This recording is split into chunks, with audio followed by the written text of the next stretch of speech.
Hello future nursing officers, तो कैसे हैं आप सब लोग। उम्मीद करता हूं कि आप सब बढ़िया होंगे और अपने एग्जाम्स की प्रिपरेशन अच्छे से कर रहे होंगे। आज हमारे सारथी बैच का लेक्चर नंबर 39 है। आज हम वापस से मेंटल हेल्थ नर्सिंग का कुछ पोर्शन करेंगे। जैसे कि आपको पता है, हमने मेंटल हेल्थ नर्सिंग का एक ही लेक्चर अभी हुआ है। आज मेंटल हेल्थ नर्सिंग का पार्ट 2 है और सारथी बैच का 39 लेक्चर है। ये पूरा रोड मैप मैंने आपको बता दिया था मेंटल हेल्थ नर्सिंग का, किस किस तरह से हमने क्या क्या करना है। और अभी इसका सिर्फ एक ही टॉपिक हुआ है, इंट्रोडक्शन ऑफ मेंटल हेल्थ। आज हम थेरेपेटिक रिलेशनशिप एंड कम्युनिकेशन के ऊपर कुछ अमेजिंग से क्वेश्चंस करेंगे जो आपके एग्जाम्स में पूछे गए हैं। तो चलो स्टार्ट करते हैं बिना किसी डिस्ट्रक्शन के। सबसे पहले मैं आपको बता दूं कि इटियोलॉजी ऑफ मेंटल इलनेस क्या होता है। इटियोलॉजी का मतलब ही हो गया कॉज। तो मेंटल इलनेस के मेन इटियोलॉजिकल फैक्टर कॉजेज क्या होते हैं। तो सबसे पहला जो आपका फैक्टर आ जाता है या कॉज आ जाता है, उसको हम कहते हैं बायोलॉजिकल कॉज। ठीक है, तो बायोलॉजिकल कॉज आ जाता है सबसे पहला। और दूसरा क्या है, फिजियोलॉजिकल चेंजेस। ठीक है, नेक्स्ट साइकोलॉजिकल फैक्टर। ठीक है, ये सब क्या है, इटियोलॉजी कॉजेज हैं मेंटल इलनेस के। और फोर्थ क्या है, social cultural factors. Is it clear. अब एक एक करके हम चीजों को यहाँ पे समझेंगे। सबसे पहले आप देखो बायोलॉजिकल कॉजेज का मतलब क्या है। जैसे हेरिडिटी हो गया। हेरिडिटी का मतलब क्या हो गया, जो भी हमें जीन्स कैरेक्टर अपने पेरेंट्स से हमको मिलते हैं उसे हम हेरिडिटी बोलते हैं। इनहेरिटेड कैरेक्टरिस्टिक्स, इनहेरिटेड मतलब फादर से चाइल्ड में आते हैं या मदर से चाइल्ड में आते हैं। जो हमें अपने पेरेंट्स से इनहेरिटेड कैरेक्टरिस्टिक्स मिलते हैं, वो जो है वो बायोलॉजिकल कॉजेज बन जाते हैं मेंटल इलनेस के। ब्रेन डैमेज हो जाना, ठीक है, ब्रेन का डैमेज होना, ये बायोलॉजिकल कॉज आ जाता है। जैसे ड्यू टू इन्फेक्शन की वजह से हुआ या इंजरी की वजह से हुआ। बायोकेमिकल फैक्टर्स और चेंजेस इन न्यूरोकेमिकल्स, और हमारी बॉडी में जो न्यूरोकेमिकल्स निकलते हैं उनमें चेंजेस की वजह से भी हमको क्या है, मेंटल इलनेस हो सकती है। जैसे इंक्रीज हो जाए अगर डोपामिन, तो हो जाता है शाइजोफ्रेनिया। और अगर यही डोपामिन जो है डिक्रीज हो जाए, तो हो जाता है पार्किंसंस। अब ये पार्किंसंस क्या है, शाइजोफ्रेनिया क्या है, ये सब हम डिटेल में पढ़ेंगे। ठीक है, एंड फिजिकल डेप्रीवेशन, और जो फिजिकल डेप्रीवेशन है, जैसे मॉल न्यूट्रिशन हो जाना या स्लीप का डेप्रीवेशन। मॉल न्यूट्रिशन मतलब न्यूट्रिएंट्स प्रॉपर नहीं लेना, या तो स्लीप का डिस्टर्बेंस होना, स्लीप का कम होना। ठीक है, ये सब किस में आ जाते हैं, बायोलॉजिकल कॉजेज, जो कि मेंटल इलनेस को क्या करते हैं, कॉज करते हैं। ठीक है, नेक्स्ट आपका आ जाता है फिजियोलॉजिकल चेंजेस। फिजियोलॉजिकल चेंजेस मतलब चेंजेस इन बॉडी ड्यूरिंग प्यूबरिटी। प्यूबरिटी के टाइम पे जो हमारी बॉडी में चेंजेस आते हैं वो भी मेंटल इलनेस पे इफेक्ट डालते हैं। मेंस्ट्रुएशन के टाइम पे, प्रेगनेंसी के टाइम पे और परप्यूरम पीरियड के टाइम पे। देखो प्यूबरिटी, मेंस्ट्रुएशन और प्रेगनेंसी तो सबको पता ही होता है। परप्यूरम में पढ़ा चुका हूँ बीजी में, मुझे आप कमेंट में बताएंगे कि ये परप्यूरम पीरियड किस पीरियड को हम कहते हैं। Is it clear. नेक्स्ट है साइकोलॉजिकल फैक्टर। अब वो क्या है साइकोलॉजिकल फैक्टर जो मेंटल इलनेस को कॉज करता है। तो लाइक स्टेनिंग, आईपीआर। ठीक है, आईपीआर क्या हो गया, इंटरपर्सनल रिलेशनशिप में स्टेनिंग हो जाना। ठीक है, मैटरनल डेप्रिवेशन। मैटरनल डेप्रिवेशन मतलब बचपन में ही माँ से वंचित रह जाना। ठीक है, या तो मदर की डेथ हो गई या तो मदर से सेपरेट कर दिया गया, तो मतलब मदरहुड का नहीं मिलना बच्चे को, उसी को हम मदर डेप्रिवेशन बोलते हैं। और हार्श पेरेंटिंग, या तो पेरेंटिंग हुई बट वो बहुत हार्श हुई। ठीक है, इज इट क्लियर। नेक्स्ट हो गया social cultural factor. Social cultural factors like unemployment हो गई, ठीक है, इनजस्टिस हो गया किसी, अनएम्प्लॉयमेंट ये भी कॉज करती है आपके मेंटल इलनेस को। इनजस्टिस हो गया, आपके साथ कोई भी इनजस्टिस हो गया तो वो भी कॉज करेगा। इनसिक्योरिटी कॉज करेगा आपके मेंटल इलनेस को। और अल्कोहल हो गया, अदर ड्रग यूज, ये सब जो है, ये सब क्या आ गए, aetiology of mental illness. Is it clear. तो यही हमारा आज का टॉपिक है। तो चलो स्टार्ट करते हैं हम क्वेश्चंस को। सबसे पहला क्वेश्चन आपकी स्क्रीन पे कहां पे पूछा गया है, राक एमएससी नर्सिंग 2009 में क्वेश्चन पूछा गया है। क्वेश्चन क्या पूछा गया है, which statements about causation of mental illness would the nurse identify as incorrect. अब ये कह रहा है इनमें से कुछ हमको स्टेटमेंट्स दी गई हैं जो कि मेंटल इलनेस के ऊपर होंगी, और नर्स को अब आइडेंटिफाई करना है कि मेंटल इलनेस के रिकॉर्डिंग इनमें से कौन सी स्टेटमेंट जो है वो टोटली गलत है। तो मतलब रॉन्ग वन को हमने पिक करना है। मतलब 3 स्टेटमेंट सही होंगी और एक गलत होगी। पहली स्टेटमेंट क्या है, life circumstances can influence one's mental health from birth. तो बर्थ से लेकर देखो जो लाइफ के सर्कमस्टांसेस हैं वो आपकी मेंटल हेल्थ पे इफेक्ट डालते हैं, तो बिल्कुल सही है। The inability to deal with environment, environmental stress, inability मतलब क्षमता नहीं होना एनवायरनमेंट का जो स्ट्रेस है उसको सहने की, can result in mental illness, वो भी मेंटल इलनेस कॉज कर सकता है, तो बिल्कुल सही बात है। Mental health is in influenced by relationship between person who either love or refuse to love one another. अब ये कह रहा है कि मेंटल हेल्थ जो है वो उस पर इन्फ्लुएंस डाला जा सकता है, रिलेशनशिप बिटवीन उसके उस वो किसी से प्यार कर रहा है या उसको प्यार मिल रहा है, यानी ये इफेक्ट डालेगा, तो बिल्कुल सही ये इफेक्ट डालेगा। नेक्स्ट है inherited characteristics do not influence one's mental health. तो हमने स्टार्टिंग में ही जो बायोलॉजिकल फैक्टर में हेरिडिटी पढ़ा था, तो उसमें तो वो इफेक्ट डालता है मेंटल हेल्थ पे, तो दैट मीन्स यहाँ पे ये स्टेटमेंट क्या है, टोटली गलत है और हमको भी इनकरेक्ट स्टेटमेंट ढूंढनी थी, तो डी इसका क्या आ जाएगा, करेक्ट आंसर आ जाएगा। Is it clear? आगे बढ़ते हैं नेक्स्ट क्वेश्चन की ओर। तो इग्नू पोस्ट बीएससी नर्सिंग 2024 में 2 साल पहले ये क्वेश्चन पूछा गया है। क्वेश्चन क्या पूछा गया है, स्लीप डेप्रिवेशन लीड टू। अब ये स्लीप डेप्रिवेशन का मतलब स्लीप का नहीं होना, ठीक है, प्रॉपर स्लीप नहीं, कोई भी रीजन हो सकता है स्लीप नहीं होने का, तो ये कह रहा है स्लीप डेप्रिवेशन लीड टू। अगर स्लीप डेप्रिवेशन है तो उससे क्या होगा, क्या साइकोटिक बिहेवियर हो जाएगा, क्या डिक्रीज मेंटल अलर्टनेस डिक्रीज हो जाएगी, इमोशनल डिस्टर्बेंस हो जाएगा, या एंजाइटी न्यूरोसिस हो जाएगा। तो याद रखना इमोशनल डिस्टर्बेंस हो जाता है, जिसमें स्लीप डिप्रिवेशन होता है उसमें क्या होता है, वो lead to emotional disturbance. Is it clear? Next question आपका यूपीपीएससी स्टाफ नर्स 2021 में पूछा गया है। क्वेश्चन क्या पूछा गया है, मिनिमम ड्यूरेशन ऑफ स्लीप, ये कह रहा है कम से कम मिनिमम ड्यूरेशन बताओ स्लीप की required daily by an average healthy adult. Healthy adult की रिक्वायरमेंट कितनी है, तो याद रखना 7 आवर्स होती है, ठीक है।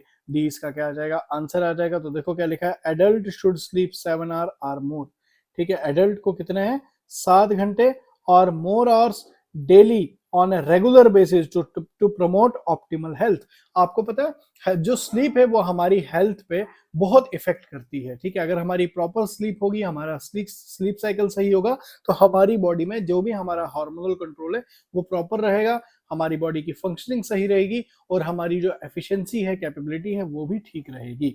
तो sleeping less than 7 hours on a regular basis is associated with adverse health outcome.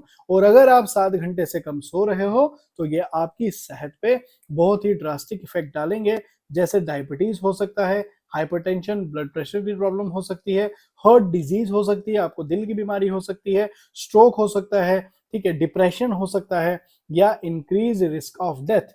तो ये देखो ये सारी जो प्रॉब्लम्स है ये स्लीप कम होने की वजह से हो सकती हैं। Is it clear? Next question कहां पे पूछा गया है, पीजीआई चंडीगढ़ स्टाफ नर्स 2016 में, राग एमएससी नर्सिंग 2016 में, 2017 में और 13 में। देखो कितनी बार क्वेश्चन राग ने पूछा है और साथ में पीजीआई में भी क्वेश्चन आया। क्वेश्चन क्या पूछा गया है, a characteristic of infant and young children. तो ये करेक्टरिस्टिक है इन्फेंट का और यंग चिल्ड्रन का, who have experienced maternal deprivation is। अब यहाँ पे देखो ये इन्फेंट की बात कर रहा है या यंग चाइल्ड की बात कर रहा है जिसको मदर डिप्रिवेशन मतलब माँ का नहीं होना, प्रेजेंट नहीं होना किसी भी कारण से, या तो मदर की डेथ हो गई है या मदर हॉस्पिटलाइज हो गई है, तो इससे क्या हो सकता है, तो एक characteristic of infant and young children who has experience mother deprivation is. तो क्या टेंडेंसी टुवर्ड्स ओवर ईटिंग, तो ओवर ईटिंग का कोई लेना देना नहीं है यहाँ पे।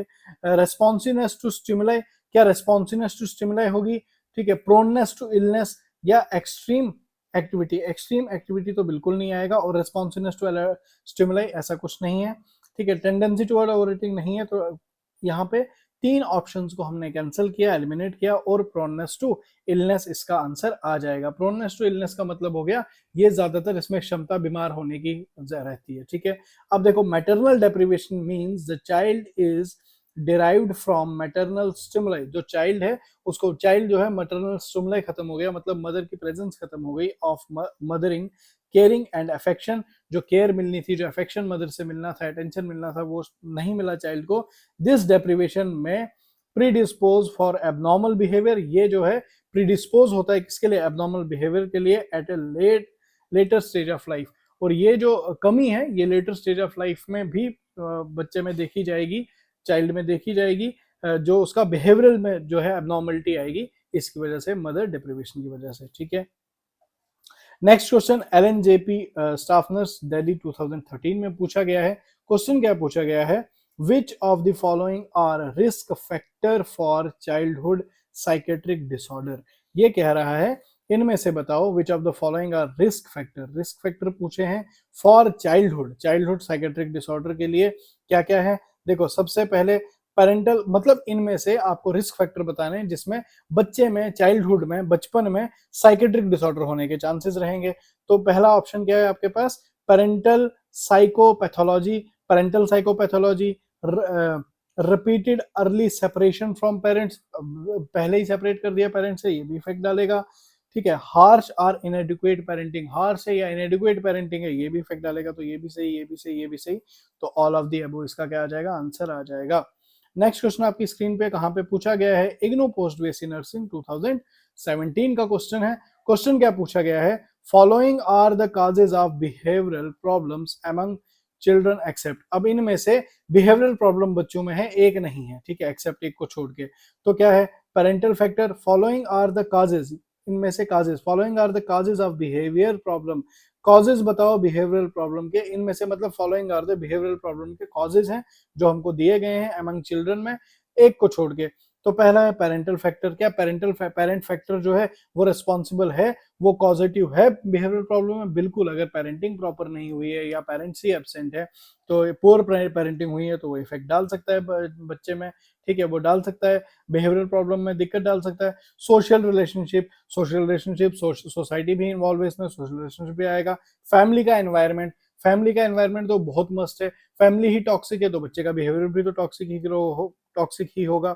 फिजिकल हेल्थ क्या यहाँ पे आएगा, कॉजेज ऑफ बिहेवियरल प्रॉब्लम में फिजिकल हेल्थ यहाँ पे नहीं आएगा, ठीक है, एक्सेप्ट डी इसका आंसर है। ये तीन जो है मोस्ट रेलेवेंट है कि इसकी वजह से होता ही है। Is it clear? Next question आपकी स्क्रीन पे इसका बताया नहीं है कहाँ पे पूछा गया, आई थिंक मिसप्रिंट होगा। तो देखो, for proper emotional development which of the following be avoided. For proper emotional development के लिए इनमें से कौन सी चीज को हमने अवॉइड करना है कि जो पर्सन है उसमें इमोशनल डेवलपमेंट प्रॉपर हो, ठीक है। क्या अनहेल्दी क्रिटिसिज्म अगर आप करोगे, अनहेल्दी क्रिटिसिज्म को अवॉइड करना है, अनफेवरेबल कंपैरिजन को अवॉइड करना है, या over domination on child's personality को अवॉइड करना है। देखो, हैं तो तीनों चीजें घटिया। अगर आप अनहेल्दी क्रिटिसिज्म करोगे, इसकी वजह से भी क्या हो सकता है, इमोशनल डेवलपमेंट में, देखो, for proper emotional development which of the following be avoided, तो आपको अनहेल्दी क्रिटिसिज्म नहीं करना है बच्चे का, तो ये भी सही है, इसको भी अवॉइड करना है। अनफेवरेबल कंपैरिजन, अब बार बार हम जो कंपेयर करते हैं, बार बार जो पेरेंट्स कंपेयर करते हैं या हम अपने छोटे भाई बहन को कंपेयर करते हैं, वो भी उसकी जो है इमोशनल डेवलपमेंट पे इफेक्ट डाल सकता है, तो बिल्कुल सही। Over domination on child's personality, over domination मतलब बिल्कुल बच्चे को गुलाम ही बना के रखा है, हर चीज पे उसे टोका टाकी की जा रही है, तो ये भी गलत है उसकी इमोशनल डेवलपमेंट के लिए। तो ऑल ऑफ दी अबव इसका क्या आ जाएगा, आंसर आ जाएगा। Is it clear? Next question कहां पे पूछा गया है, राग एमएससी नर्सिंग एंट्रेंस 2018 में पूछा गया है। क्वेश्चन क्या पूछा गया है, what is the most important information the nurse would teach to prevent relapse in a client with a psychiatric illness? ये कह रहा है what is the most important information the nurse would teach, इनमें से कौन सी इंपॉर्टेंट इंफॉर्मेशन है जो nurse teach करेगी टू प्रिवेंट रिलैप्स इन अ, जो रिलैप्स करने में प्रिवेंट करेगा क्लाइंट को साइकेट्रिक इलनेस से। तो कौन सी वो राय होगी, develop a close support system, आप अपना क्लोज सपोर्ट सिस्टम बनाओ, create a stress free environment, उसके बाद क्या है, refrain from activity that cause anxiety, following the prescribed medication regime. अब देखो, यहाँ पे चारों आपको सही लग रहे होंगे, ठीक है। अब यहाँ पे आंसर क्या आएगा, ध्यान से वापस से क्वेश्चन को देखेंगे, what is the most important information, इनमें से कौन सी मोस्ट इंपॉर्टेंट इंफॉर्मेशन है कि जो नर्स टीच करेगी पेशेंट को, prevent relapse in a client with a psychiatric illness, relapse मतलब वापस से उसको साइकेट्रिक इलनेस ना हो, तो कौन सी चीज को टीच किया जाएगा, याद रखना, create a stress free environment. Medication तो प्रॉपर लेगा ही वो, ठीक है, तो यहाँ पे मोस्ट रेलेवेंट आंसर जो है वो है create a stress free environment. Is it clear? देखो, relapse means the recurrence of a disease, वापस से डिजीज का आना, रिकरेंस होना और सिम्टम आफ्टर रिकवरी, मतलब पेशेंट रिकवर हो चुका है, रिकवरी के बाद भी वापस अगर उसमें कोई दिक्कत आ रही है, ठीक है, वापस से उसमें सिम्टम्स आ रहे हैं, इसको क्या बोलेंगे, रिलैप्स बोलेंगे। तो stress beyond the mental capacity, अगर स्ट्रेस हो जाता है beyond the mental capacity will cause relapse of mental illness. और अगर जो मेंटली इल पर्सन जो रिकवर हो चुका है, अगर वापस से उसे स्ट्रेस हो जाए तो उसकी वो कंडीशन, वर्स कंडीशन जो है वो रिलैप्स हो सकती है, सिम्टम वापस आ सकते हैं। तो इसका आंसर क्या है, बी इसका आंसर है। Next question RUHS MSc nursing 2013 में पूछा गया है।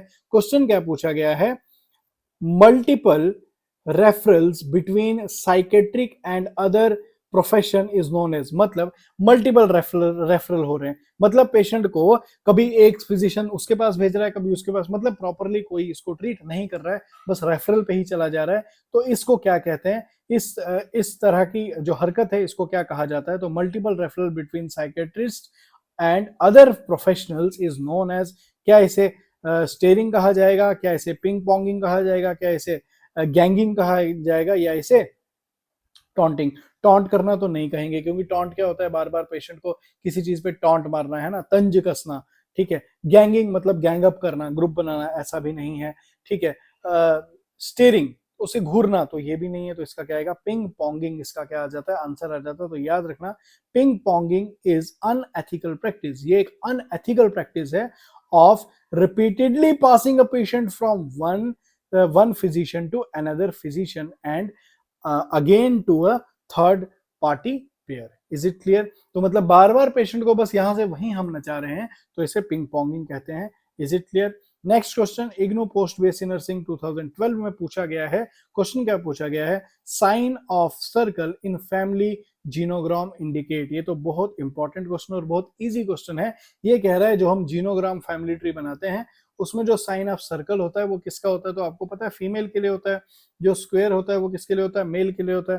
तो इसमें क्या आ जाएगा, बी इसका आंसर आ जाएगा। अब ये जीनोग्राम कैसा होता है, तो ये देख सकते हो, आपने जरूर जरूर जरूर जब भी आप एनसीपी बनाते हैं तो एनसीपी में जरूर हमें फैमिली ट्री बनाना होता है, ये जीनोग्राम बनाना होता है। तो ये जीनोग्राम आपको पता चल गया। तो देखो, family genogram is a family map और ट्री ऑफ 3 और मोर जनरेशन।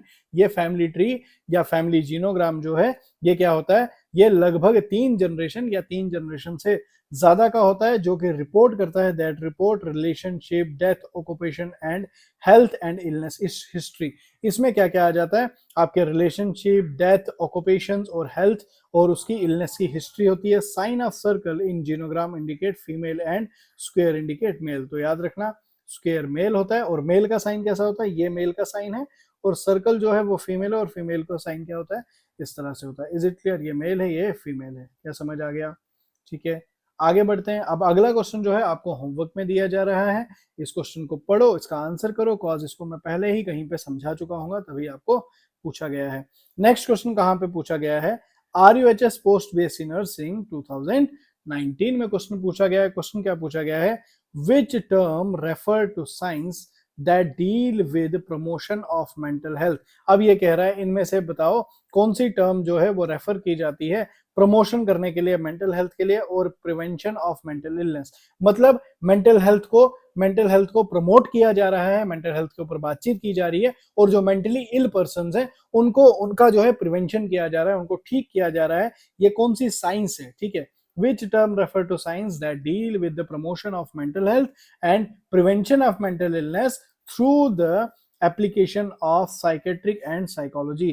अब एप्लीकेशन ऑफ साइकेट्री और साइकोलॉजी, मतलब साइकेट्री और साइकोलॉजी का यूज किया जा रहा है इस प्रॉब्लम को प्रिवेंट करने के लिए और मेंटल हेल्थ अवेयरनेस के लिए। तो कौन सी साइंस है, क्या कहते हैं इसको, क्या मेंटल हेल्थ कहेंगे, क्या मेंटल हाइजीन कहेंगे, बेसिक साइकोलॉजी कहेंगे या अप्लाइड साइकोलॉजी कहेंगे। याद रखना इस टर्म को हम क्या कहते हैं, मेंटल हाइजीन का नाम दिया जाता है, ठीक है। Mental health, mental hygiene, basic psychology and applied psychology. तो मेंटल हाइजीन इसका क्या आ जाएगा, आंसर आ जाएगा। तो देखो, मेंटल हाइजीन क्या है, mental hygiene is a science of developing and maintaining mental health and preventing mental illness. तो ये जो डेफिनेशन है बहुत बहुत इंपॉर्टेंट डेफिनेशन है, ये आपको पता होनी चाहिए कि मेंटल हाइजीन क्या होता है। Mental hygiene is a science of developing and maintaining mental health. Develop करना और मेंटेन करना किसको, मेंटल हेल्थ को, और प्रिवेंट करना किसको, मेंटल इलनेस को।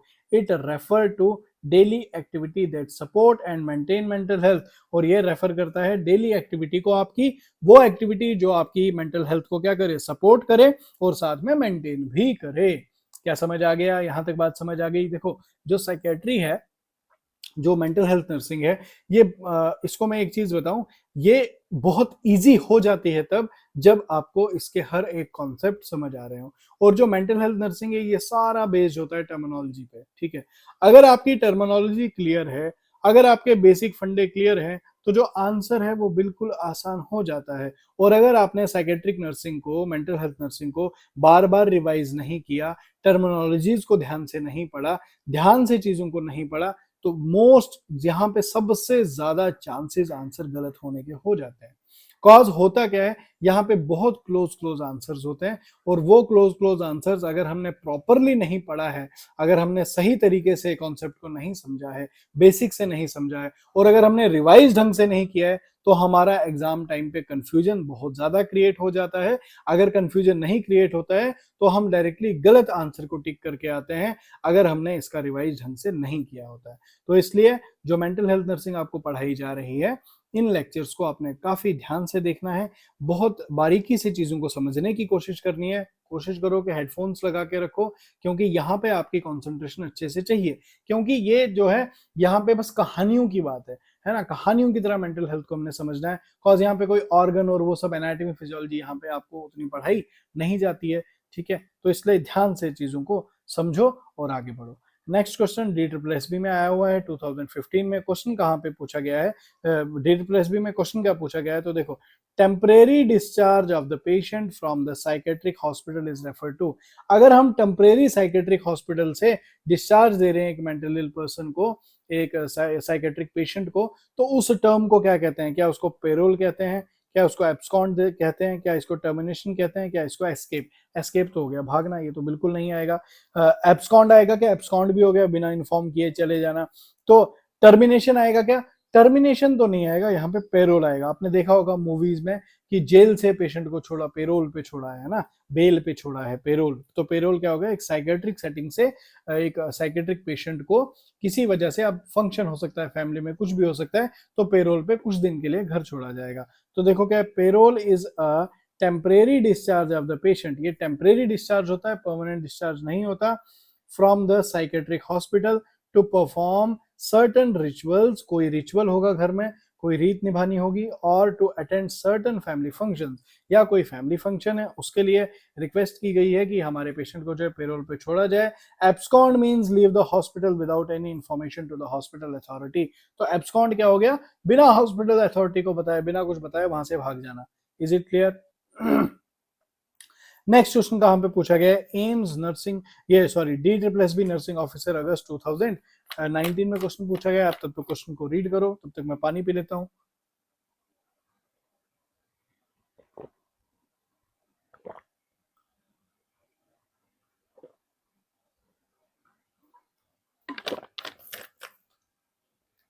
क्वेश्चन क्या पूछा गया है? A psychiatric patient is discharged by the concerned medical officer. एक psychiatric patient को discharge किया जाता है concerned medical officer के through after their relatives furnished a bond along with an undertaking that the mental ill person shall be prevented from causing injury to self और other. अब होता क्या है, बेसिकली जब मेडिकल ऑफिसर जो है discharge कर रहा है एक साइकेट्रिक पेशेंट को, वहां पे बॉन्ड साइन किया जाता है, बॉन्ड बनाया जाता है, और उसको जो रिलेटिव जो उस पेशेंट को लेके जा रहे हैं उनके बीच में एक बॉन्ड बनता है कि ये पेशेंट जो है ना खुद को हार्म पहुंचाएगा, ना ही किसी को हार्म पहुंचाएगा, उसकी रिस्पॉन्सिबिलिटी हैंडओवर किया जाता है पेशेंट को। तो patient got discharge under which type of discharge? तो यहाँ पे हमने पेशेंट को कौन सा डिस्चार्ज दिया? क्या एडमिटेड बाय पुलिस? तो ये तो नहीं आएगा। On reception, on reception order, ये भी नहीं आएगा। वॉलेंट्री बेसिस, वॉलेंट्री बेसिस तो नहीं होता। अंडर स्पेशल सर्कमस्टांसेस, तो अंडर स्पेशल सर्कमस्टांसेस का क्या आएगा? आंसर आएगा। तो देखो, discharge patient under special circumstances, under this category of discharge only the patient who was admitted under special circumstances। तो डिस्चार्ज, अब जो ये under the category discharge, under the category discharge only the patient who has admitted under, जिसको हमने admit किया था under special circumstances, after giving undertaking, after giving उसकी undertaking not be injured self और अदर्स, ना वो खुद को इंजर करेगा ना दूसरों को इंजर करेगा, बाय रिलेटिव्स और friend of mentally ill person to medical officer in charge of hospital, वो उसको क्या देते हैं, मतलब इंचार्ज ऑफ हॉस्पिटल को मतलब बॉन्ड साइन होता है। इज इट क्लियर, बात समझ आ गई। आगे बढ़ते हैं नेक्स्ट क्वेश्चन की ओर। राक एमएससी नर्सिंग में पूछा गया है 2009 में। क्वेश्चन क्या पूछा गया है, the client whose admission is an involuntary admission, अब ये इनवॉलेंट्री एडमिशन एक नई चीज आ गई, इज पास्ड फ्रॉम ईसीटी। अब ईसीटी क्या हो गया, अभी आप इतना याद रखो, इलेक्ट्रिक थेरेपी होता है जब करंट देते हैं हम साइकेट्रिक पेशेंट को, करंट देके ठीक करते हैं, वो कहते हैं ईसीटी। आगे हमने डिटेल में पढ़ना है, इस पे क्वेश्चंस भी बहुत आते हैं। Based on the information, based on the information nurse determine, मतलब क्या कह रहा है, ये क्लाइंट को जो है एडमिट किया जा रहा है, क्लाइंट की एडमिशन हो रही है, इनवॉलेंट्री एडमिशन हुई है क्लाइंट की, और उसको इज पोस्टेड फॉर ईसीटी, और उसको ईसीटी करवानी है। Based on this information nurse determine, अब इस इंफॉर्मेशन के बेस पे नर्स क्या डिटरमाइन करेगी, इन्फॉर्म कंसेंट नॉट नीडेड, तो कंसेंट तो बिल्कुल लेना होता है, ठीक है। Inform consent will obtain bye physician, physician लेता है क्या, फिजिशियन नहीं लेता है, नर्स लेती है। Inform consent needed to be obtain from the client, client से लिया जाएगा इन्फॉर्म कंसेंट, बिल्कुल लिया जाता है ईसीटी के लिए, तो सी इसका क्या आ जाएगा, आंसर आ जाएगा। अब यहाँ पे एक वर्ड आया था इनवॉलेंट्री एडमिशन, ये इनवॉलेंट्री एडमिशन होता क्या है, ध्यान से समझो। इनवॉलेंट्री तो हो गया हमारे कंट्रोल में नहीं, हमारी विल में नहीं, तो वही है, देखो, ऑफन कॉल्ड सिविल कमिटमेंट, इसको सिविल कमिटमेंट भी कहा जाता है, is the legal process of placing a person in a psychiatric facility, ये एक लीगल प्रोसेस है इनवॉलेंट्री एडमिशन, जहां पे एक साइकेट्रिक पेशेंट को हम साइकेट्रिक फैसिलिटी में जो है वो एडमिट करते हैं, और hospital for mental health treatment against their will, उसकी मर्जी नहीं है, उसकी मर्जी के खिलाफ हम जो है पेशेंट को साइकेट्रिक हॉस्पिटल में एडमिट करते हैं, इसी को कहते हैं involuntary admission. It is strictly used in emergency who has when an individual, ये इमरजेंसी कंडीशन में लिया जाता है स्ट्रिक्ट डिसीजन, जब एक इंडिविजुअल जो है वो consider an immediate danger to the themselves और अदर, जो खुद के लिए भी अब हानिकारक हो चुका है और दूसरों का भी नुकसान कर देगा, तो उसको उठा के इनवॉलेंट्री एडमिशन करवा दी जाती है। तो यहाँ पे क्या लिखा है, involuntary admission, admission of the patient bye application of mental ill person relative legal legal guardian or friend on behalf of patient, this admission is necessary when the mental ill person is dangerous। अब ये क्या कह रहा है, जो ये admission होती है ये किसके थ्रू की जाती है, ये पेशेंट के रिलेटिव करवा सकते हैं, लीगल गाइडेंस कर, जो गार्जियन होगा उसका वो करवाएगा, फ्रेंड करवाएगा बिहाफ ऑफ पेशेंट के। दिस एडमिशन, ये एडमिशन जो है ये जरूरी तब हो जाती है जब एक मेंटल पर्सन जो है वो डेंजरस हो जाता है फॉर सेल्फ एंड अदर, खुद के लिए और दूसरों के लिए। A client who is admitted involuntary will also retain his or her right of informed consent। और अब देखो इनवॉलेंट्री उसको एडमिट किया है, लेकिन उसका जो इन्फॉर्म कंसेंट होगा जब उसको ईसीटी दिया जाएगा, तो वो उसका खुद की सेल्फ जो है, उसके खुद के सेल्फ राइट्स जो है वो वायलेट यहाँ पे नहीं किए जाते। क्या यहाँ तक बात समझ आ गई। नेक्स्ट क्वेश्चन कहाँ पे पूछा गया है, एचपीएसएससी स्टाफ नर्स 2020 में और इग्नू पोस्ट बेसिक नर्सिंग 2013 में क्वेश्चन पूछा गया है। क्वेश्चन क्या है, mental health act was published in which year, कौन से ईयर में मेंटल हेल्थ जो एक्ट है वो पब्लिश किया गया था, पास किया गया था, याद रखना 1987 में मेंटल हेल्थ एक्ट जो है वो पास किया गया था। अब इसके ऊपर देखो एक्सप्लेनेशन समझो। Indian mental health act passed by parliament in 1987, कब किया है, 1987 में, which is an amendment of the Indian lunacy act 1920, 1912 की अमेंडमेंट थी ये लुनेंसी की। This act was finally drafted into January 1950, तो 1950 में इसको ड्राफ्ट किया गया था, 1912 में सोचा था, 50 में ड्राफ्ट किया गया, based on Bohr committee recommendation and comes into existence in all the state and union territory from अप्रैल 1993। और ये कब फंक्शनल हो गया, कब एग्जिस्टेंस में आ गया, तो अप्रैल 1993 में। Now it is repeated, now it is replaced by latest mental health care act 2017, और अब इसको रिप्लेस कर दिया गया है मेंटल हेल्थ केयर एक्ट 2017 के साथ, विच कंटेन 16 चैप्टर। अब देखो ये एक्स वी आई है ना, इसको 16 बोलते हैं, याद रखना। ये देखो एक्स क्या होता है, 10 होता है, वी क्या होता है, 5 होता है, 1 क्या होता है, ये 1 क्या होता है, 1 होता है, तो इसको प्लस करना होता है सीधा ही, 10 + 5 15 + 1 16, ठीक है, याद रखना रोमन में अगर ऐसे आएगा तो कैसे निकालते हैं। तो 16 चैप्टर में, और chapter 5 contain right of person, और इसके चैप्टर 5 में राइट ऑफ पर्सन लिखे गए हैं with mental illness. And chapter 12 is admission. Chapter 12 में क्या लिखा गया है? एडमिशन के ऊपर, ट्रीटमेंट के ऊपर और डिस्चार्ज के ऊपर। Is it clear? आगे बढ़ते हैं। नेक्स्ट क्वेश्चन क्या है? राक एमएससी नर्सिंग में पूछा गया है 2010 में। क्वेश्चन क्या पूछा गया? A client with a psychotic disorder refuse to bath और चेंज हर क्लॉथ। अब एक साइकोटिक डिसऑर्डर का पेशेंट था, उसने रिफ्यूज कर दिया नहाने से, ठीक है, और क्लॉथ चेंज करने से। Which of the following intervention is congruent with the role of the nurse as a mother surrogate. अब देखो मदर सैरोगेट की तरह, अब यहाँ पे क्या कह रहा है? Which of the following intervention, यहाँ पे कौन सी इंटरवेंशन जो है वो कॉन्ग्रवेट हो रही है, सेम लग रही है किसकी तरह? जो role of nurse as a mother surrogate. All clients to make decision about hygiene, ये नहीं आएगा। Assist client to bath and change. अब देखो all client to make decision about hygiene, तो ये क्या आ रहा है? इसके साथ कॉन्ग्रुवेंसी दिखा रहा है आपका role of nurse as a mother, mother की तरह रोल दिखा रहा है, ये कहीं नहीं आएगा। Assist client to bath and change cloth, तो क्लाइंट को बाथ में असिस्टेंस करना और क्लॉथ चेंजिंग में करना, ये मदर का काम था ना पहले, ठीक है। Encourage family member to talk to, ये तो बिल्कुल इररिलेवेंट है दोनों ऑप्शंस, तो इसका आंसर क्या आ जाएगा? बी आ जाएगा, assist client to bath and change cloth. तो इसके एक्सप्लेनेशन देखते हैं। A woman who through in vitro fertilisation. In vitro fertilisation क्या हो गया? टेस्ट ट्यूब बेबी की बात हो रही है। In vitro fertilisation give birth a child to which she may not have a genetic relationship called surrogate mother। अब देखो surrogate mother बेसिकली क्या हो गया? surrogate mother जो है वो हम क्या करते हैं कि टेस्ट ट्यूब बेबी प्लान करते हैं, और टेस्ट ट्यूब में फर्टिलाइजेशन होती है, और वो रियल जिस मदर का एग था, जिस मदर का स्पर्म था, जिस मदर का एग था और जिस फादर का स्पर्म था, वहां पे हम इंसर्ट उस सेम में नहीं करते। हम मदर को रेंट पे, मदर को लिया जाता है, रेंट पे एक फीमेल को लिया जाता है, और उसके अंदर जो है वो बेबी को जो है वो जो जाइगोट था, एम्ब्रियो था, उसको वहां पे इंसर्ट किया जाता है। तो वो उसी कंसेप्ट को हम सरोगेसी मदर कहते हैं। तो caring the patient like mother, mother की तरह केयर करना, like assist client to bath and change cloth is role of the nurses as a mother surrogate. तो ठीक है, ये उतना कोई खास नहीं था।